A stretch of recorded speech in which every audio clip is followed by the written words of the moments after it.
teoria e dedução da equação de rotação de espelhos planos, mais 3 exercícios clássicos sobre o tema. Se um feixe de luz incidir em um certo espelho plano e esse espelho girar de um ângulo alfa, de quanto vai girar o feixe refletido por esse espelho plano? Quanto vai ser o ângulo que esse feixe refletido vai girar? Confere aí!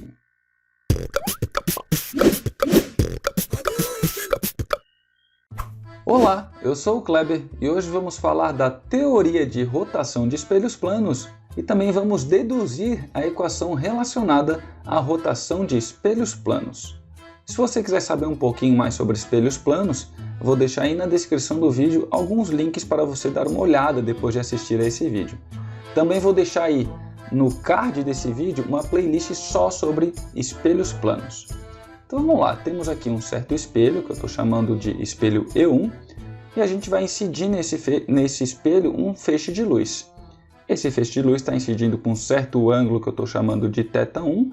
Lembra, o ângulo, quando a gente trabalha em ótica, é sempre em relação à reta normal, a reta que é perpendicular à superfície em que o feixe está batendo, então essa reta normal faz 90 graus, é uma reta imaginária, né? E o feixe incidente está incidindo com esse ângulo, então, θ1. De acordo com a segunda lei da reflexão, se o feixe incide com o ângulo θ1, o feixe refletido também reflete com o mesmo ângulo, também θ1. Agora vamos girar esse espelho um pouquinho, girar ele de um certo ângulo alfa. Esse ângulo poderia ser, por exemplo, 30 graus ou um outro valor qualquer que você queira. Agora observa que o feixe incidente vai percorrer um caminho um pouco maior, vai bater lá no espelho, formando agora um certo ângulo de incidência em relação normal que eu estou chamando de θ2. Pela figura é bem visível que esse ângulo θ2 é maior do que o θ1. E, consequentemente, esse feixe vai refletir com um ângulo também θ2 de acordo com a segunda lei da reflexão. Afinal de contas, a segunda lei da reflexão, novamente, diz que ângulo de incidência é igual ao ângulo de reflexão. Então a pergunta que a gente está fazendo aqui nessa aula é a seguinte: se a gente girar o espelho de um certo ângulo alfa, de quanto vai girar, rotacionar o feixe de luz refletido? Quanto vai ser esse ângulo beta? Será que se a gente girou o espelho de 30 graus, será que beta também vai ser 30 graus? 40? 50? 60? 70 graus? Quanto vai ser? Então o objetivo desse vídeo é a gente correlacionar essas duas variáveis. Se a gente gira o espelho de alfa, de quanto vai girar o feixe refletido? Quanto vai ser o ângulo de rotação do feixe refletido? Antes de continuar, eu vou pedir para você curtir esse vídeo, se inscrever no canal e ativar o sino para receber notificações sempre que eu vier a produzir novos conteúdos. Vai lá, dá aquele joinha que ajuda bastante a divulgar o vídeo aí na plataforma YouTube. Se inscreve no canal, uma vez que menos de 10% dos telespectadores são inscritos no canal. Claro, compartilhe esse vídeo com seus amigos que também estão estudando rotação de espelhos planos. Para a gente chegar numa relação entre alfa e beta, observe que a gente está falando de ângulos, então é conveniente a gente analisar triângulos aqui dentro de toda essa figura que a gente acabou formando. Então a gente vai fazer bastante análises aqui de semelhanças de triângulos. Então vamos lá, por semelhança de triângulo, vou pegar primeiramente esses dois triângulos aqui que eu estou pintando. Veja o seguinte, nesse primeiro triângulo a gente tem aqui um ângulo de 90 graus e no outro triângulo também um ângulo de 90 graus. A gente tem aqui a linha do espelho, né, que corta a reta normal, então linha se cortando forma um vértice e a gente tem aqui dois ângulos opostos por um vértice. Esses ângulos são sempre iguais. Ângulos opostos pelos vértices são sempre iguais. Bom, e aqui a gente tem um certo ângulo alfa e no outro triângulo um ângulo x. Você já deve ter visto em algum momento em matemática que a soma dos ângulos internos em um triângulo dão sempre 180 graus. Então vamos agora colocar isso na prática. Então a gente tem nos dois triângulos dois ângulos de 90 graus, dois ângulos opostos pelo vértice que são iguais, e mais um ângulo alfa e um ângulo x, cuja soma em cada um dos triângulos tem que dar 180 graus. Então veja essas duas equações aqui. No lado direito as duas são 180 graus, quer dizer que a soma das três variáveis no lado esquerdo das duas equações tem que dar 180 graus. Ora, se nas duas contas aqui nós temos 90 graus, dois ângulos iguais, obviamente o terceiro ângulo entre elas aqui também tem que serem iguais. Portanto, alfa necessariamente é igual a x. Então a gente vai substituir aqui no lugar de x simplesmente por alfa. Beleza, vamos dar continuidade limpando um pouco aqui a nossa figura. E agora a gente vai analisar esse triângulo que eu estou marcando com o mouse, pela setinha do mouse. Como a gente sabe, a soma dos ângulos internos a um triângulo é 180 graus. Eu vou analisar agora essa linha contínua aqui, que é o feixe refletido, também com a linha pontilhada. Veja que o ângulo aqui também é de 180 graus. Portanto, a soma dos ângulos internos desse triângulo são 180 graus. E o ângulo aqui nessa linha também é 180 graus. Então a gente pode igualar a soma dos ângulos internos com a soma desses ângulos aqui. Afinal de contas, os dois dão 180 graus. Então, para o triângulo, nós temos beta. Aqui nós temos o feixe incidente e refletido formando um vértice. Portanto, esse ângulo que eu estou marcando aqui nesse triângulo também vale 2θ1, né? Então aqui é θ1 mais θ1, aqui também θ1 e θ1, portanto 2θ1. E aqui assim vou chamar de um ângulo qualquer y. Ok, então essa soma aqui, essa soma tem que ser igual à soma de θ2 mais θ2, 2θ2, mais o y também. Então isso tudo dá 180 graus, 180 graus. E isso tudo aqui também são 180 graus. Ok, olhando para essa equação, nós podemos mandar o y embora, que tem nos dois lados. E agora a gente passa o 2θ1 lá para o outro lado da equação. Então, se aqui está positivo, ele vai para o outro lado trocando a operação, virando negativo. Então temos aqui beta igual a 2θ2, que já estava aqui no lado esquerdo, menos, joguei isso aqui lá para o outro lado, menos 2θ1. E agora a gente pode colocar o 2 em evidência e a gente vai ficar que beta é igual a 2 vezes θ2 menos θ1. Deixa essa equação guardada por enquanto. Vamos analisar agora um outro triângulo, que é esse que eu já marquei aqui na figura. Novamente, a soma dos ângulos num triângulo dão 180 graus. E agora aqui também nós temos que essa soma aqui, ó, que eu estou marcando com o mouse, também dá 180 graus de ângulo. Então vamos lá, primeiro esse triângulo aqui que eu pintei. Nele a gente tem um ângulo alfa, um ângulo aqui que também é oposto pelo vértice, ó. Então esse ângulo é θ1 também. E aqui eu vou inventar uma nova variável que eu estou chamando de ângulo z. Então a gente tem alfa mais θ1 mais z, isso tudo aqui dá 180 graus. Então tem que ser igual a esse 180 graus aqui também, ó, que é z mais θ2. Então θ2 mais z.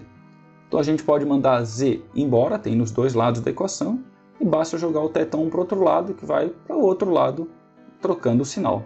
Então vamos ficar com alfa igual a θ2, θ1 foi para o outro lado, foi negativo. Então θ2 menos θ1. Olha só que interessante, a gente tem aqui θ2 menos θ1 e θ2 menos θ1.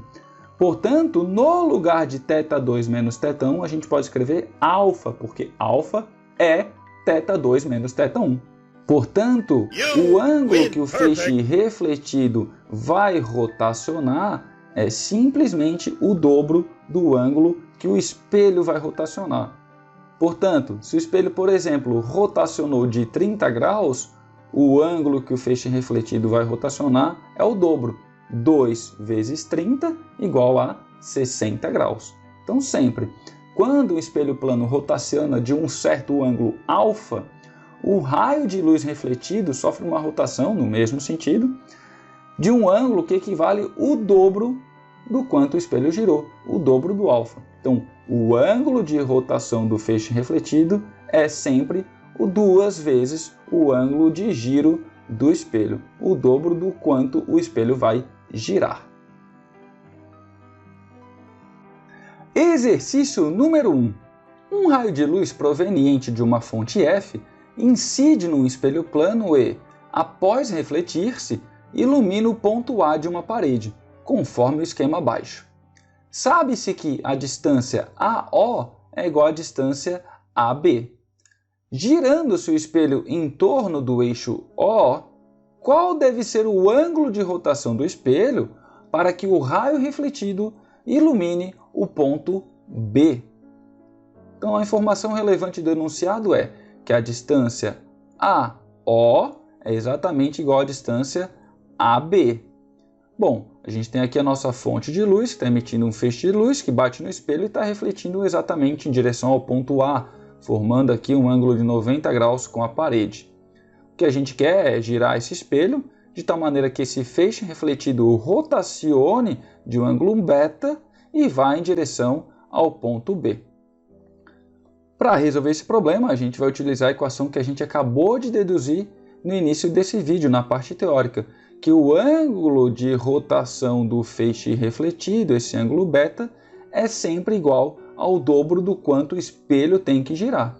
Portanto, nesse exercício, se dermos um jeito de descobrir de quanto foi o ângulo de rotação do feixe refletido, consequentemente a gente vai conseguir descobrir quanto foi o ângulo de giro, de rotação, que o espelho realizou. Para resolver esse problema, como aqui assim a gente tem um triângulozinho, nós vamos utilizar a definição de tangente de um ângulo, que vem lá da matemática. Tangente de um ângulo, por definição, é sempre igual ao cateto oposto sobre o cateto adjacente. Bom, o que são catetos aqui nesse triângulo que eu estou olhando? Catetos são os lados do triângulo que estão em contato aqui com o ângulo de 90 graus. Então a gente tem o cateto que é oposto a esse ângulo beta, é o cateto AB, e o cateto adjacente, que é o que está tocando o ângulo, então é o cateto AO. Então vamos fazer essa conta agora. Então a tangente desse ângulo beta vai ser simplesmente o lado AB, cateto oposto, dividido por AO, cateto adjacente. Cateto oposto, AB, e AO é o cateto adjacente. Bom, de acordo com o enunciado, AO é igual a AB. Quando a gente divide coisas que são iguais, o resultado é 1. Por exemplo, se AB fosse 5 e AO fosse 5, 5 dividido por 5 dá 1. Portanto, a tangente desse ângulo beta, nesse exercício, pelo fato dos catetos terem os mesmos tamanhos, dá simplesmente 1. Falta agora descobrir qual o ângulo cuja tangente desse ângulo dá igual a 1. Como é que você vai fazer isso? Uma maneira é você buscar por tabelas de tangentes. Você pode, por exemplo, botar aí no Google tabela de tangente.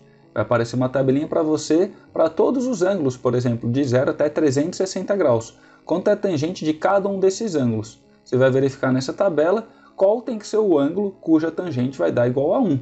Ou você pode abrir a sua calculadora científica no celular, escolher a função inversa e clicar em tangente. Aí você vai estar escolhendo a função tangente na menos 1 e colocar o valor do resultado que você encontrou. Então, quanto é a tangente na menos 1 de 1? Isso vai nos dar o ângulo. E se você fizer isso, você vai encontrar o valor de 45 graus.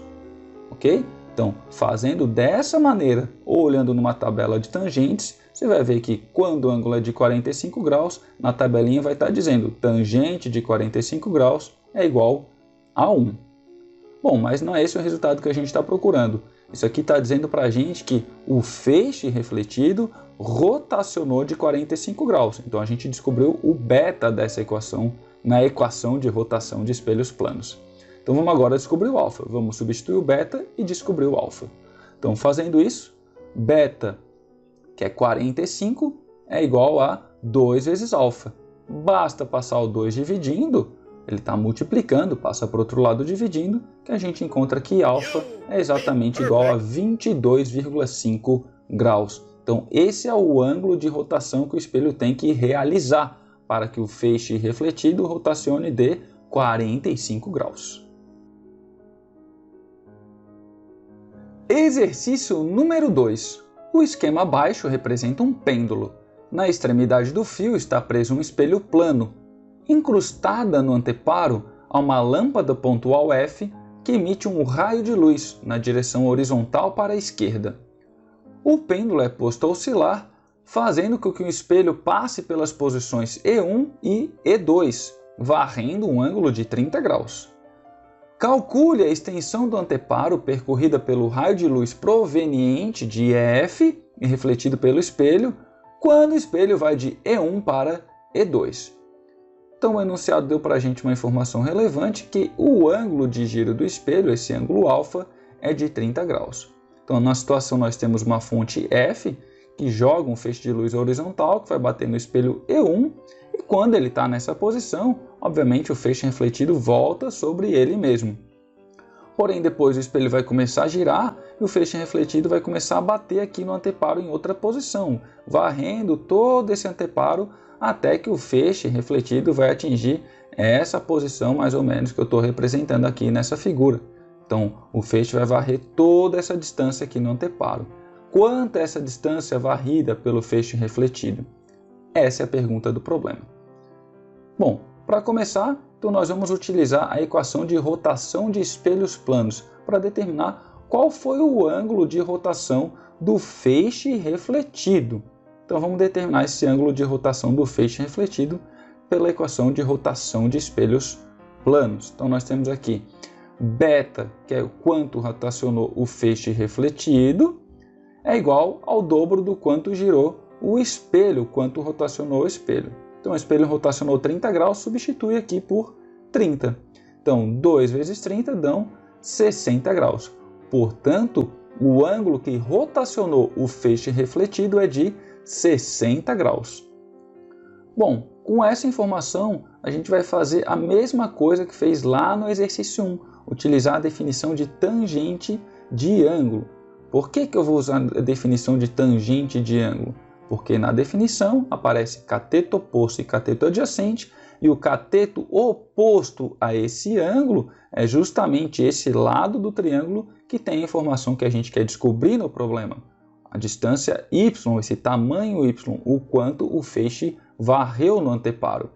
E o cateto adjacente ao ângulo, que está tocando o ângulo, a gente tem, vale 2. Então vamos substituir agora todos os valores nessa equação. Então a tangente do ângulo é a tangente de 60 graus, o cateto oposto é o y, o quanto o feixe varreu, e o cateto adjacente vale 2. Então tangente de 60 graus, cateto oposto é o y, cateto adjacente é o 2. A gente quer determinar o y, então basta passar o 2 que está dividindo, lá para o outro lado ele vai trocando a operação, estava dividindo, ele vai multiplicando. Então 2 vezes a tangente de 60 é igual a y. Basta você olhar numa tabelinha de tangente quanto é a tangente de 60 graus, você vai ver que vale raiz de 3. E raiz de 3 é 1,73. Então 2 vezes 1,73 vai dar para a gente o y, o quanto o feixe varreu aqui na direção vertical. Portanto, o feixe varreu uma distância total de 3,46 metros, enquanto o espelho girou de um ângulo de 30 graus. Exercício número 3. Considere a situação esquematizada abaixo, no qual um pequeno espelho plano se encontra disposto verticalmente, bem em frente ao rosto de uma pessoa. Para que a pessoa consiga ver a imagem da lâmpada no teto sem precisar se abaixar, o espelho tem que ser girado de quantos?